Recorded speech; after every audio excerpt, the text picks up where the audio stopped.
Yan ang buhay ng driver, putang ina. 24 hours ang trabaho. Tapos isang araw lang ang sahod. Ayan, umalis ka ng garahe alas 9:30. Tapos punta ka na sa planta. Tapos kakargahan ka doon ng alas 5. Kalis ka ng alas 6. Punta sa lokasyon. Hanggang ngayon, anong oras na? Alas 6 na. Alas 6 na.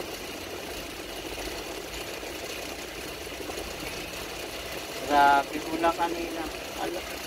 Kung umalis ka na sa 12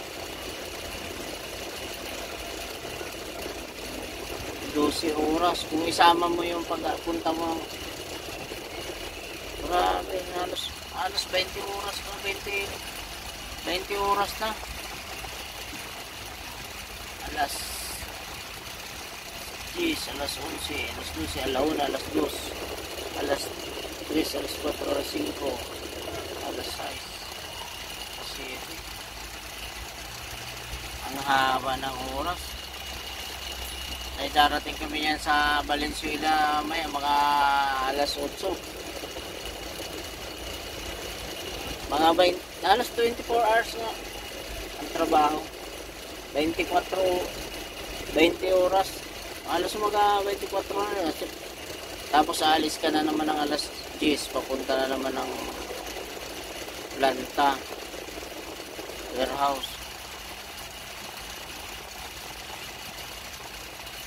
Wala ang pahinga. Hindi ka naman makatulog dito. Tulog dito sa truck. Hindi ka naman makaayos ng tulog. Grabe ang hirap pa ng trucking.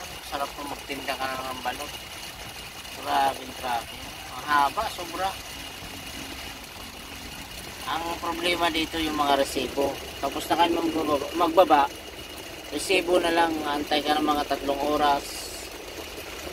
Pinakamabilis 1 oras, 2 oras. Ganito ang labanan sa traffic talaga. Ngayon, hindi pa kami nakakalis. Alas 6 na. Mag alas 7 na nga eh. Ay ang biyahe mga sa sobrang traffic, mga 3 oras papuntang Valenzuela. 3 oras yun. Kung walang traffic, 2 oras. Alas 7. Ano ba na po? Mga alas 10.